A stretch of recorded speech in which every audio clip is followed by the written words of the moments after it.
2024 के लोकसभा इलेक्शन में मुकाबला होगा इंडिया वर्सेस एनडीए। इंडिया एक नया अलायंस बना है जिसकी क़यादत कांग्रेस कर रही है और इसकी शुरुआत की थी बिहार के वज़ीर आला नीतीश कुमार ने। इस अलायंस में तकरीबन 26 पार्टियां अभी तक शामिल हो चुकी है। अगले दिनों में हो सकता है कुछ और पार्टियों को भी जगह मिल जाए। दूसरी तरफ एनडीए भी एक अलायंस है। इस अलायंस की क़यादत कर रही है बीजेपी और इसमें अभी तक 38 पार्टियां शामिल है। इंडिया का मतलब हुआ Indian national democratic inclusive alliance. ये अलायंस आज ही बना है और बेंगलुरु की सरजमीन पर बना है Indian national democratic inclusive alliance. दूसरा अलायंस से एनडीए मतलब नेशनल डेमोक्रेटिक अलायंस जिसकी क़यादत बीजेपी कर रही है और आज से तकरीबन 24 साल पहले ये अलायंस बना था। इस दोनों अलायंस के दरमियान 2024 के लोकसभा इलेक्शन में तैयारी होगी। वज़ीर आज़म नरेंद्र मोदी हमेशा कहते हैं कि मैं अकेला हूं और तमाम पार्टियों से लड़ रहा हूं, भ्रष्टाचार के खिलाफ लड़ता हूं। लेकिन अगर आप दोनों अलायंस का जायजा लेंगे तो कांग्रेस वाले अलायंस में अभी तक 26 पार्टियां और बीजेपी के यानी नरेंद्र मोदी वाले अलायंस में 38 पार्टियां अब तक शामिल हो चुकी है। कांग्रेस जिस अलायंस की क़यादत कर रही है उस अलायंस वाली पार्टियों की तकरीबन 11 रियासतों में हुकूमत है। बाकी रियासतों में या तो बीजेपी की सरकार है, एनडीए की हुकूमत है। कुछ पार्टियां ऐसी है यानी कुछ रियासतों में ऐसी पार्टियों की सरकार है जो दोनों में से किसी अलायंस का हिस्सा नहीं है। 18 जुलाई की तारीख को तारीखी लम्हा करार दिया जाएगा क्योंकि इसी तारीख में मुल्क के 2 शहरों में 2 अहम अलायंस की बैठक हो रही थी और तैयारी थी साल 2024 के लिए। कर्नाटक की राजधानी बेंगलुरु में कांग्रेस की क़यादत में अपोजिशन पार्टियों की बैठक हुई और एक फैसला किया गया। दूसरी तरफ हिंदुस्तान की राजधानी दिल्ली में बीजेपी यानी एनडीए ने अपनी तमाम पार्टियों की बैठक की और फैसला किया 2024 का इलेक्शन लड़ने के लिए। आइए मैं पहले आपको यह बताता हूं कि इन दोनों अलायंस में कौन कौन सी पार्टियां शामिल है। तो दोनों की लिस्ट हम जानते हैं। तो आइए जानते हैं किस अलायंस में कितनी पार्टियां शामिल है और शुरुआत करते हैं इंडिया से यानी Indian national democratic inclusive alliance से। इस अलायंस में सबसे पहली पार्टी है इंडियन नेशनल कांग्रेस जिसको कांग्रेस कहा जाता है और अपोजिशन पार्टियों में इस वक्त यही सबसे बड़ी पार्टी है। इसके पास कुल 80 एमपी है जिसमें 49 एमपी लोकसभा में है और 31 एमपी राज्यसभा में है। इस अलायंस में दूसरी पार्टी है ऑल इंडिया तृणमूल कांग्रेस जिसको टीएमसी कहा जाता है। बंगाल में इस पार्टी की हुकूमत है और नेशनल पार्टियों का दर्जा इसको भी मिला हुआ है। तीसरी पार्टी है द्राविड़ा मुनेत्र कज़ागम, इसको डीएमके कहा जाता है और तमिलनाडु में इस पार्टी की सरकार है। चौथी पार्टी है आम आदमी पार्टी जिसको आप कहा जाता है। दिल्ली और पंजाब में इसकी हुकूमत है। पांचवी पार्टी है जनता दल यूनाइटेड जिसको जेडीयू कहा जाता है। बिहार में इसकी सरकार है जिसके मुखिया नीतीश कुमार हैं। छठी पार्टी है राष्ट्रीय जनता दल जिसको आरजेडी कहा जाता है और बिहार में इस पार्टी की भी सरकार है। सातवीं पार्टी है झारखंड मुक्ति मोर्चा जीएमएम, इसकी भी झारखंड में सरकार है। आठवीं पार्टी है नेशनलिस्ट कांग्रेस पार्टी यानी एनसीपी, शरद पवार वाली, इनके भतीजे इस वक्त बीजेपी में जा चुके हैं। नवीं पार्टी है शिवसेना जो उद्धव ठाकरे ग्रुप की पार्टी है। 10वीं पार्टी है समाजवादी पार्टी जिसको एसपी कहा जाता है। 11वीं पार्टी है राष्ट्रीय लोक दल जिसको आरएलडी आप कहते हैं। 12वीं पार्टी है अपना दल। इसके अलावा 13वीं पार्टी है Jammu and Kashmir national conference. 14वीं पार्टी है पीपल डेमोक्रेटिक पार्टी। 15वीं पार्टी है communist party of India Marxist. 16वीं पार्टी है communist party of India CPI. 17वीं पार्टी है रेवोल्यूशनरी सोशलिस्ट पार्टी आरएसपी। 18वीं पार्टी है ऑल इंडिया फॉरवर्ड ब्लॉक। 19वीं पार्टी है मरु मरचाली द्राविड़ा मुनेत्र कज़ागम, इसका शॉर्ट फॉर्म है एमडीएमके, तमिलनाडु की पार्टी है ये। उसके बाद 20वीं पार्टी है विधोथाला चित्रगा काची वीसीके, पहली मरतबा नाम सुन रहा हूँ, पढ़ने में मुश्किल हो रही है मुझे क्योंकि शायद ये तमिल नाम लग रहे हैं। 21वीं पार्टी है कुंगनाडु मक्का देसाई काची KMDK। 22वीं पार्टी है communist party of India Marxist Leninist liberation. 23वीं पार्टी है मनीतानिया मक्कल काची MMK। 24वीं पार्टी है इंडियन यूनियन मुस्लिम लीग जो केरला की बड़ी पार्टी मानी जाती है। 25वीं पार्टी है केरला कांग्रेस, ये भी केरला के ईसाइयों की पार्टी मानी जाती है।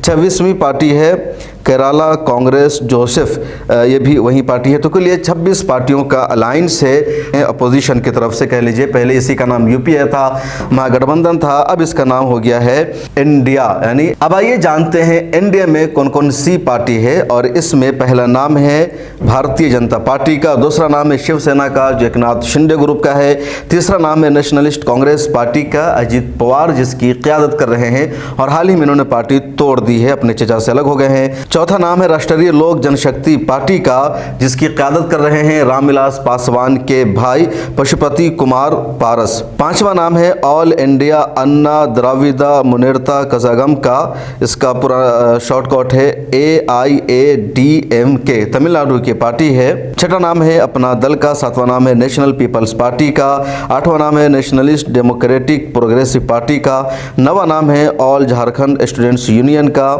10वां नाम है सिक्किम क्रांतिकारी मोर्चा का, 11वां नाम है मिजो नेशनल फ्रंट का, 12वां नाम है indigenous peoples front of Tripura का, 13वां नाम है नागा पीपल्स फ्रंट नागालैंड का, 14वां नाम है रिपब्लिकन पार्टी ऑफ इंडिया एथवाला का, 15वां नाम है आसाम गण परिषद का, 16वां नाम है पट्टाली मक्कल काची का, 17वां नाम है तमिल मन्नाली कांग्रेस का, 18वां नाम है यूनाइटेड पीपल्स पार्टी लिबरल्स का, 19वां नाम है सुहेल देव भारतीय समाज पार्टी का, 20वां नाम है शिरोमणि अकाली दल का, 21वां नाम है महाराष्ट्रवादी गोमंतक पार्टी का, 22वां नाम है जननायक जनता पार्टी का, 23वां नाम है प्रहार जनशक्ति पार्टी का, 24वां नाम है राष्ट्रीय समाज पक्षा का, 25वां नाम है जन स्वराज शक्ति पार्टी का, 26वां नाम है कुकी पीपल्स अलायंस का, 27वां नाम है यूनाइटेड डेमोक्रेटिक पार्टी मेघालय का, 28वां नाम है hill state peoples democratic party का, 29वां नाम है निषाद पार्टी का, 30वां नाम है ऑल इंडिया NR कांग्रेस का, 31वां नाम है हम का जो जितेंद्र राम मांझी की पार्टी है, 32वां नाम है जना सेना पार्टी का, 33वां नाम है हरियाणा लोकहित पार्टी का, 34वां नाम है भारत धर्मा जना सेना का, 35वां नाम है केरला कमराज कांग्रेस का, 36वां नाम है पुठिया तमिलागम का, 37वां नाम है लोक जनशक्ति पार्टी रामविलास पासवान का जिसकी क़यादत उस रामविलास पासवान के बेटे चिराग पासवान के हाथ में है, और 38वां नाम है गोरख नेशनलिस्ट लिबरेशन फ्रंट का। तो कुल 38 पार्टियां हैं जो इंडिया के अलायंस में हैं। अब तक आप ये सुनते रहोगे कि अकेले नरेंद्र मोदी है, लेकिन अकेले नहीं है, उनके अलायंस में 38 पार्टियां हैं। अब लड़ाई होगी साल 2024 में इंडिया वर्सेस एनडीए, लेकिन जो सबसे बड़ी बात यह है कि अपोजिशन पार्टियों ने अपने अलायंस में छोटी छोटी पार्टियों को तो शामिल कर लिया है, लेकिन मौलाना बदरुद्दीन अजमल की party all India United democratic front को शामिल नहीं किया। इसी तरह उन्होंने ऑल इंडिया मजलिस इत्तेहादुल मुस्लिमीन को भी शामिल नहीं किया है। आप कहेंगे कि इनके अलायंस में केरला की इंडियन यूनियन मुस्लिम लीग है, जम्मू कश्मीर की नेशनल कॉन्फ्रेंस और PDP है, फिर एतराज़ क्यों कि मुसलमानों की लीडरशिप वाली पार्टियों को इसमें शामिल नहीं किया गया है? तो एतराज़ है और रहेगा, और वजह यह है कि जो दो पार्टियां हैं जम्मू कश्मीर की, इनकी सियासत जम्मू कश्मीर तक ही महदूद है। नॉर्थ इंडिया कह लीजिए पूरे इंडिया के मुसलमानों से इनको कभी कोई मतलब नहीं रहता है। इसी तरह इंडियन यूनियन मुस्लिम लीग की सियासत केरला तक महदूद है और केरला से आगे नहीं निकल रहे हैं। शुरू में इंडियन यूनियन मुस्लिम लीग पूरे मुल्क में मौजूद थी, हर तरह की आवाज़ उठाती थी, लेकिन 1994 के बाद या कह लीजिए 1992 के बाद जब बाबरी मस्जिद की शहादत का वाक़ा सामने आया, तब इस पार्टी के सदर ने कांग्रेस से अलग होने का फैसला किया। उनके विधायकों ने मुखालफत की, उन्होंने खुद अलग पार्टी बना ली, इंडियन नेशनल लीग। और मुस्लिम लीग की जो पूरे मुल्क में यूनिट थी वो तकरीबन ख़त्म हो गई, बराए नाम रह गई। केरला में पार्टी महदूद हो गई है और भारत के मुसलमानों से कभी इसको कोई मतलब नहीं रहता है।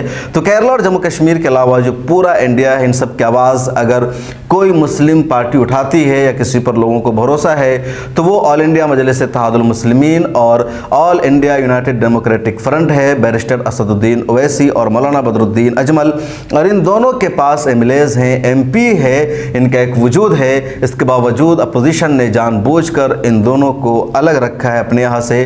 क्यों ऐसा किया गया है, इसके पीछे एजेंडा क्या है, कमेंट सेक्शन में ज़रूर बताइएगा और इस सवाल का जवाब भी दीजिएगा कि साल 2024 में लड़ाई होगी इंडिया वर्सेस इंडिया में, आप किसको वोट करेंगे, आप किसको सपोर्ट करेंगे और और आपके ख्याल में किस अलायंस की जीत होगी और किसकी जीत होनी चाहिए? मिल्लत टाइम्स को आपकी ज़रूरत है, हमारी आप माली मदद करें।